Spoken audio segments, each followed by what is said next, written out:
just going back over a few points, you were signed with Nike. Is that something that's still going now, where you still get a few things from them, or are we looking for a new sponsor? Yes, definitely. So I can't even remember when I got dropped from Nike. It was about 2-3 years ago now. I can't remember the actual year, but yeah, not signed with anyone. When you got injured?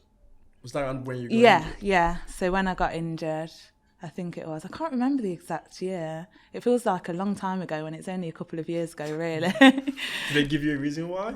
I think that there was just dropping a few athletes because of the funding. And I think that's when Nike just signed with the British Athletics deal as well. Okay. Yeah. So obviously they're probably cutting some of their funds. Yeah. Which at the time I didn't think it was that much of a bad thing. I was like, I'll just go to someone else and I'll try and ask them. But it's not that simple, I'll tell you that. So you've reached out to others at... I wouldn't say I had, no. I think I sent a few emails once at that time. Never heard anything back, so I didn't really do anything. If there's any companies that are listening to this podcast, we have a young lady here who's an amazing jumper and she's looking for sponsorship, whether it's kit, food, water, anything you guys can offer us. Free travel. British Airways, I know you're out there somewhere. Flight company, that would be the one. I like holidays. She can be your poster girl for the next few years. Like, let's get the ball rolling. Is it more difficult once you've experienced it and then you don't have it? Is it difficult to go back to it? Or is it kind of like because you weren't sponsored before and then you just got this like nice gift, as I would say, to then going back to how it was before? Like, is it an easy transition, like back, forth, or is it? I would say so. Obviously, growing up, my mum always used to buy all my things, and we wasn't the richest family at all. So I know that she struggled to buy me the tracksuits and the spikes and the trainers. Yeah. You know, we go through a lot of trainers as kids and as athletes as kids as well. So when I got my Nike contract, most amazing thing ever. But then getting dropped from Nike, I realised how much things were because I'd never bought them before. My mum had bought them before that. So a pair of spikes now is like over £100.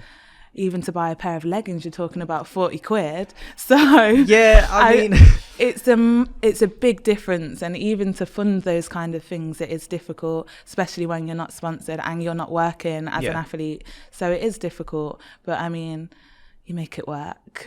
You make it work. So you are now obviously in control of like buying your own equipment and whatnot.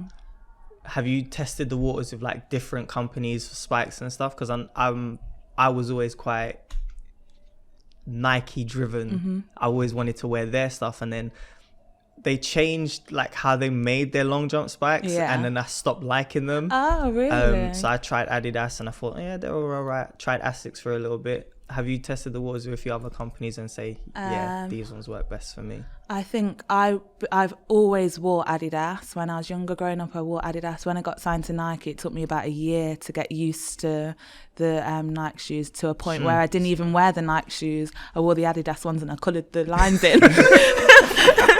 But then I thought, right, now seriously, I need to wear them. So I wore the Nike shoes, and then they changed them to the new shape that they are now, because they never used to be like that. They wasn't as great as they are now. So they are a good shoe. Yeah. But when I got dropped from Nike, I thought, I wore Adidas before. Let me see what they're like.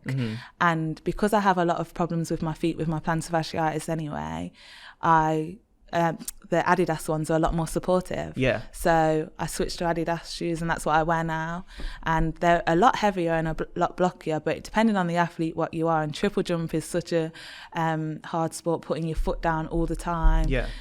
It supports your foot and your body a lot more, I think. When I'm stepping in, 30 bottles of Zoom till I'm sentimental.